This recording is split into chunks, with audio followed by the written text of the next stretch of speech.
하나님 앞에 기도할 때에 하나님 우리에게 온전한 평화를 주옵소서 그렇게 기도하는데 이상하게 온전한 평화는 이루어지지 않냐고 항상 반쪽에 문제가 있는 것을 보게 됩니다. 평화가 오다가도 갑자기 긴장 상태가 이루어지는 것이 바로 우리가 살아가는 삶의 현장입니다. 우리는 왜 이럴까라고 하는 문제를 좀 한 번쯤 생각해야 됩니다. 왜 하나님께서 우리가 평화를 달라고 기도하고 평화는 하나님도 원하시는 것인데 왜 이 땅에 온전한 평화가 이루어지지 않습니까? 그것은 바로 반쪽에 여러 가지 긴장 상태가 있다고 하는 것은 우리로 하여금 더 하나님 앞에 기도하고 또 하나님의 귀한 은혜를 잊지 아니하고 믿음의 끈을 놓지 말라고 하는 하나님의 중요한 신호로 여러분들이 바라봐야 됩니다. 이스라엘 백성들도 그들 옆에는 항상 블레셋이 있어서 그들을 순간순간 괴롭혔습니다. 그것은 온전한 평화를 줬을 때에 나태해지는 그런 사태를 하나님께서 방지하기 위해서 항상 블레셋을 가시로 두어가지고 이스라엘을 괴롭히고 그래서 이스라엘로 하여금 하나님을 찾게 만들었습니다. 우리나라에 가끔 일어나는 이러한 현상들을 바라보면서 이것은 하나님께서 우리로 하여금 기도하게 하라고 하는 귀한 신호인 줄로 여러분들이 기억하시고 하나님 앞에 늘 기도하며 주님을 붙드는 그런 신실한 우리 하나님의 사람들이 되시기를 바랍니다. 인간은 마음대로 살아가는 사람들입니다. 마음대로 살아가는 사람 하면 이것은 마치 자유분방한 사람들을 말하는 것 같지만 실제로 예외 없이 우리 모든 인간들은 다 자기 마음대로 살아가는 존재입니다. 즉 자기 마음에 끌리는 대로 말하고 행동을 하게 돼 있습니다. 마음이 정해지기까지는 이런저런 조언도 듣고 배우기도 하고 또 권면도 받습니다. 그리고 일단 우리의 마음이 정해지면은 그 정해진 마음대로 행동에 옮기는 것이 우리 인간이에요. 그렇기 때문에 우리가 어떤 생각을 가지고 사느냐, 어떤 마음을 품고 살아가느냐 이것은 대단히 중요한 문제입니다. 오늘 본문 5절 말씀은 우리에게 이렇게 말씀하고 있습니다. 너희 안에 이 마음을 품어라. 곧 그리스도 예수의 마음이니 그랬습니다. 우리 안에 예수님의 마음을 품으라는 거예요. 그리고 우리가 품은 예수님의 마음으로 말을 하고 행동하라 그렇게 말씀은 권면합니다. 예수님이 승천하시고 제일 먼저 이 땅에 세워진 초대교회는 예루살렘 교회죠. 예루살렘 교회는 12명의 예수님의 제자들이 중심이 되어서 만들어진 교회이고 또 교인들 대부분이 유대인들로 구성이 되어 있습니다. 그 다음에 수리아 안디옥에 교회가 또 하나 세워졌는데 그 교회는 이방인들이 중심으로 세워진 그런 안디옥 교회입니다. 사도행전 11장 25절 말씀 26절 말씀을 보면 바나바가 사울을 찾으러 다소에 가서 만남에 안디옥에 데리고 와서 둘이 교회에 1년간 모여 있어 큰 무리를 가르쳤고 제자들이 안디옥에서 비로소 그리스도인이라 일컬음을 받게 되었더라 그랬습니다. 이 말씀을 보면 예수님의 일꾼들이 그리스도인이라고 불려지는 그 처음의 때가 언제냐 하면 바로 안디옥 교회였다는 거예요. 안디옥 교회 교인들이 그 마음속에 예수님의 마음을 품으니까 그 인격이 풍겨나게 되었고 교회 내적으로 외적으로 누가 보더라도 저 사람들은 예수의 사람이구나 라고 하는 것을 알게 되어서 많은 사람들이 이 안디옥 교회의 일꾼들을 바라보면서 그리스도인이다 이렇게 불렀다는 거예요. 그리스도인이라고 하는 것은 그 마음속에 예수님의 마음을 품었다는 거죠. 예수님을 믿는 우리는 늘 생활하면서 뭐라고 고백하냐면 나는 그리스도인이다 이렇게 고백을 합니다. 그런데 남들이 나를 바라볼 때도 저 사람은 그리스도인이다 이렇게 불려지고 있는가 한번 우리가 이것은 좀 생각해 볼 문제입니다. 우리는 그리스도인이라고 내가 먼저 고백하는 것 굉장히 중요하지요. 그러나 더 중요한 것은 뭐냐면 남들이 나를 바라볼 때에 저 사람은 그리스도인이다 이렇게 인정해주고 불러주는 것, 저 사람은 예수장이다 이렇게 얘기해주는 것 이것이 더 중요하다는 거예요. 우리는 진정한 그리스도인이 되어야 됩니다. 왜 그리스도인이 되는 게 그렇게 중요한 것인가? 그 이유는 로마서 8장 1절 2절에 잘 나와 있습니다. 말씀해 보니까 이렇게 돼 있어요. 그러므로 이제 그리스도 예수 안에 있는 자에게는 결코 정죄함이 없나니 이는 그리스도 예수 안에 있는 생명의 성령의 법이 죄와 사망의 법에서 너를 해방하였음이라 그랬습니다. 우리 인간은 늘 살아가면서 죄짐에 눌려 살아갑니다. 이건 믿는 사람도 그렇고 사실 믿지 않는 사람들의 마음속에도 늘 양심이 찌르기 때문에 늘 죄짐이 우리 가운데 짊어져 있어요. 우리 믿음의 사람은 특히 더 예수님을 의식하고 살아가기 때문에 항상 우리는 죄짐을 지고 살아갑니다. 그런데 이 말씀이 뭐라고 우리에게 선포하고 있냐면 그리스도 안에 있으면 예수님의 마음을 품으면 결코 정죄함이 없다는 거예요.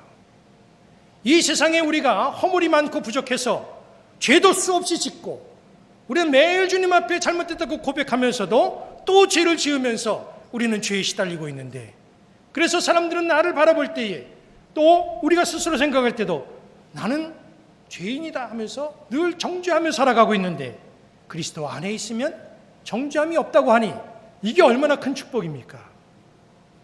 왜 예수님 안에 있으면 정죄함이 없습니까?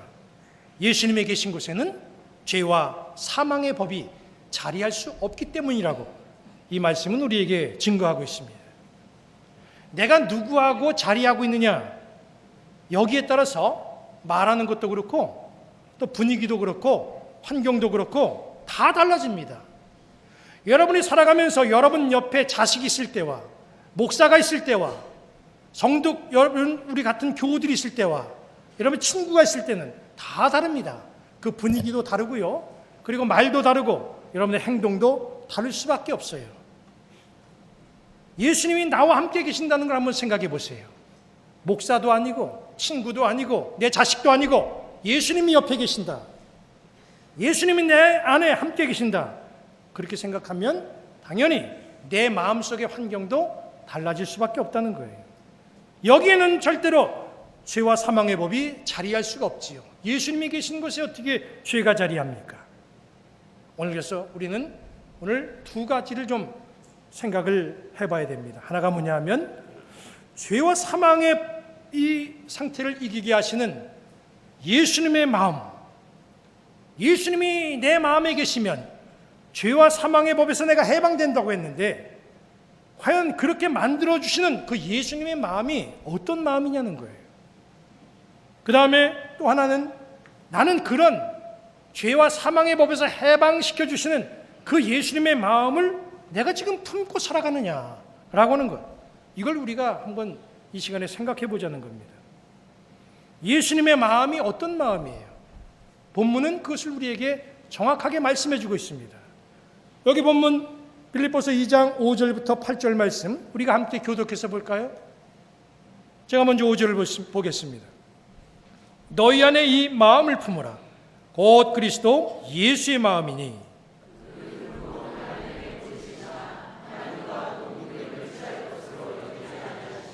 오히려 자기를 비워 종의 형체를 가지사 사람들과 같이 되셨고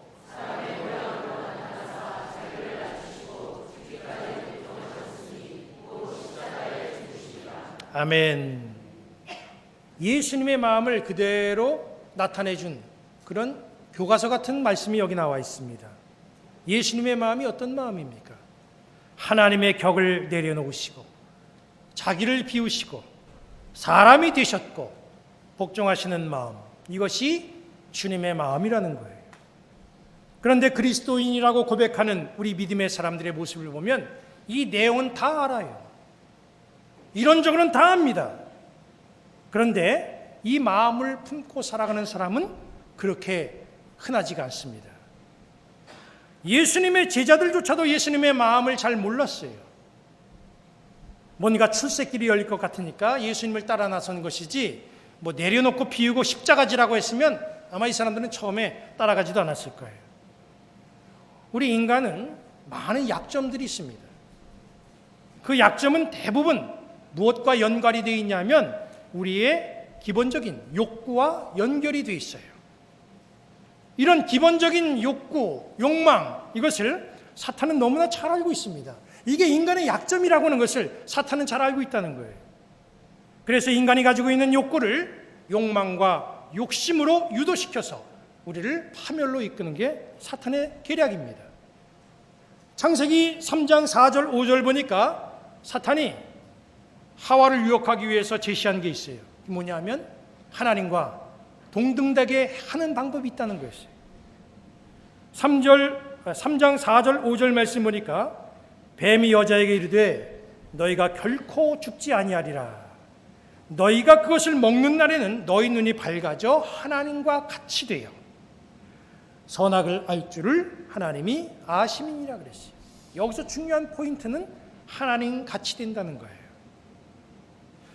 사탄이 하와에게 선악과를 따먹으면 하나님과 같아진다, 동등하게 된다, 하나님과 동등됨을 취할 수가 있다라고 하는 그런 유혹을 제시했습니다. 여기에 대해서 하와가 어떻게 반응해야 정상입니까? 나는 하나님이 만드신 피조물이다. 하나님이 될 수 있는 그런 방법이 있다고 하도 나는 그게 그렇게 좋은 거 아니라고 생각해서 난 싫다. 내가 어떻게 감히 하나님과 동등될 수 있느냐? 있을 수 없는 일이다. 이렇게 펄쩍 뛰고 거절했어야 됩니다. 그런데 하와가 그렇게 하지 않았다는 거예요. 하나는 하나님이 될 수 있다고 하는 사탄의 유혹에 선악과를 먹게 되잖아요.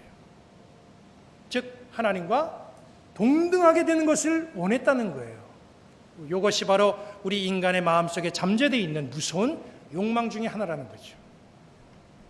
이 하와의 행동 속에서 예수님이 가지셨던 마음과 전혀 다른 우리 인간의 마음을 그대로 엿볼 수가 있습니다.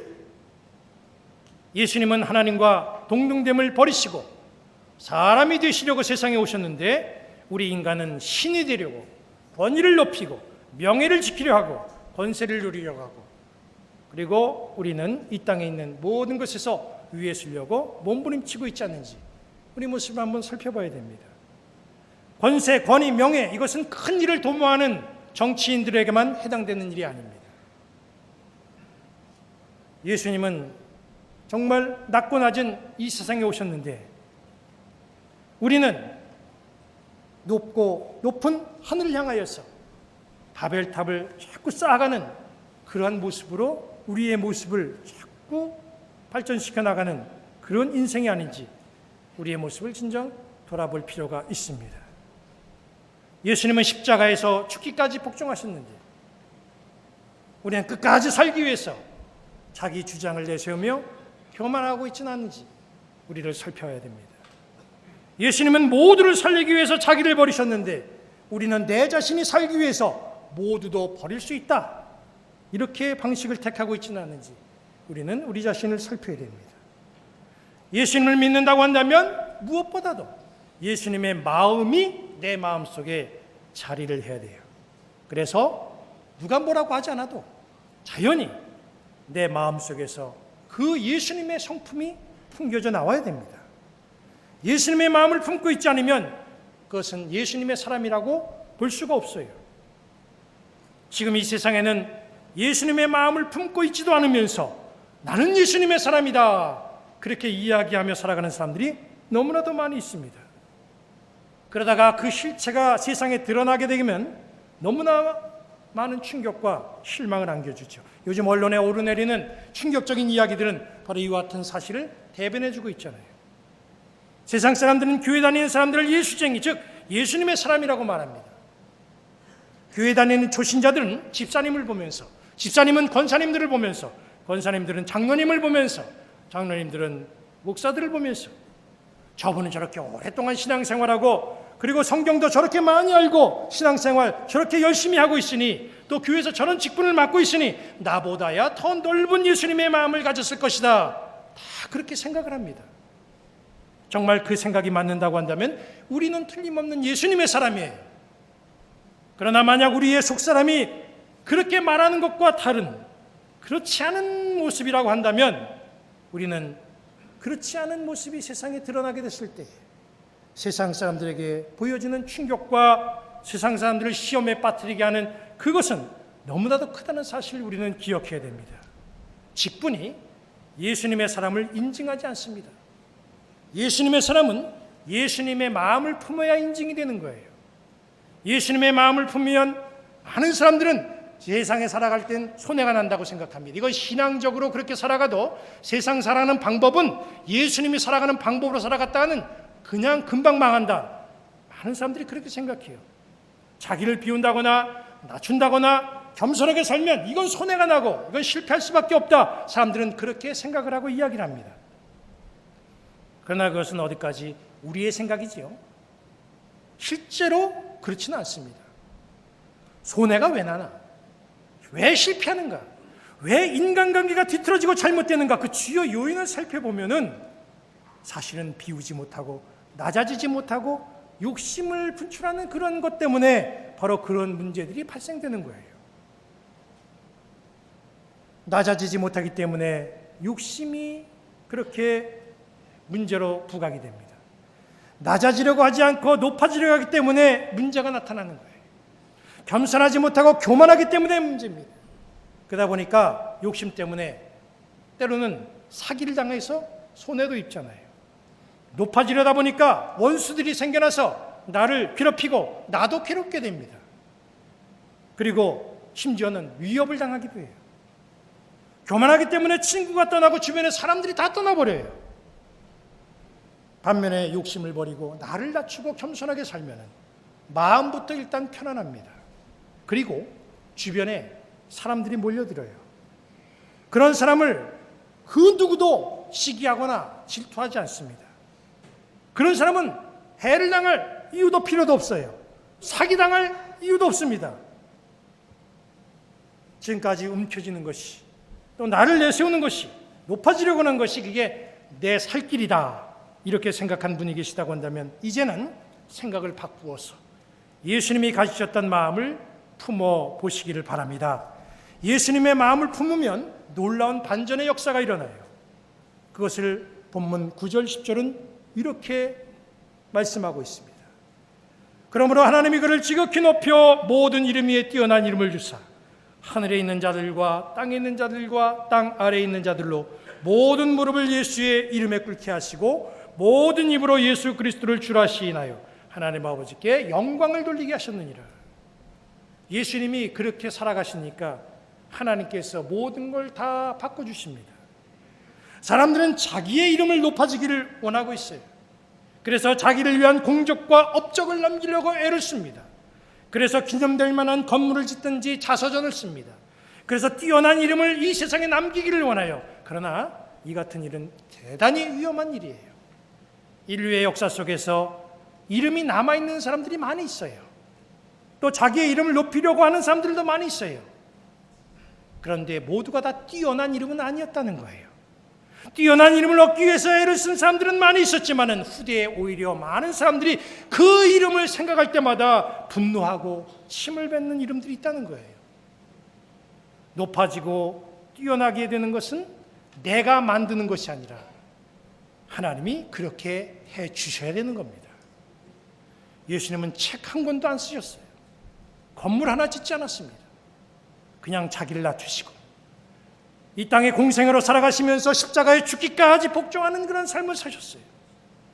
예수님의 행적이 성경 그리고 좀 더 나가서 경전에는 포함되어 있지 않지만 외경과 위경 거기에는 나와 있어도 이 세상의 그 역사 기록에는 어디에도 남아있지 않습니다. 왜 그런 줄 아십니까?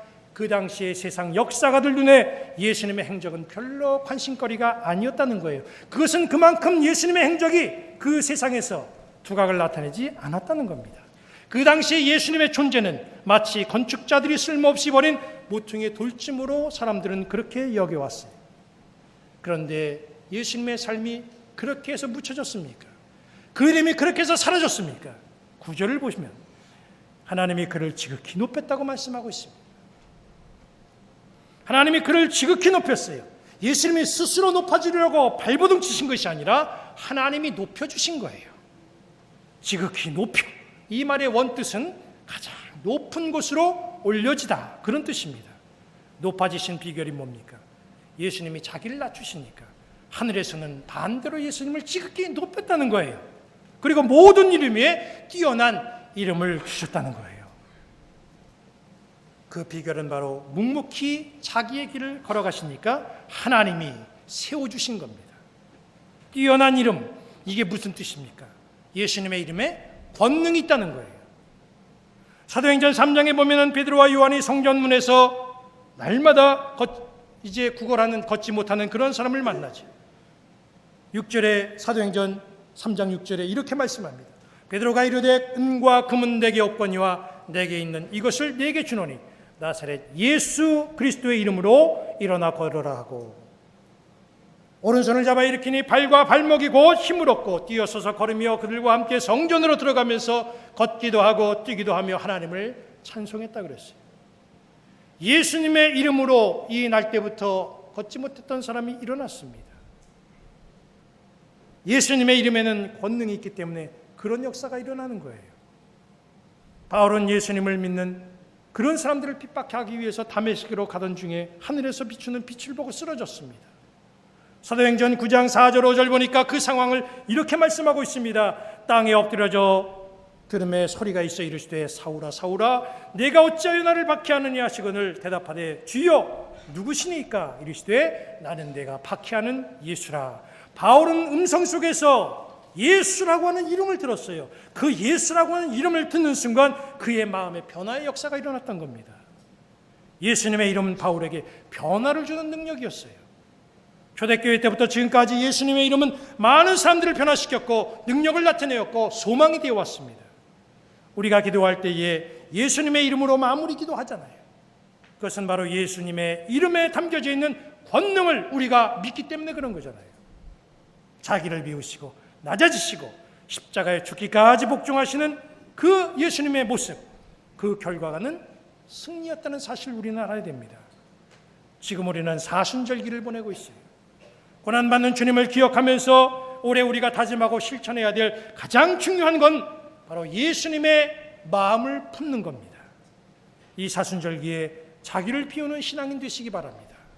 나를 낮추고 말씀에 복종하는 성도가 되시기 바랍니다. 그리고 주님처럼 부활의 승리자가 되시기를 주님의 이름으로 간절히 축원합니다.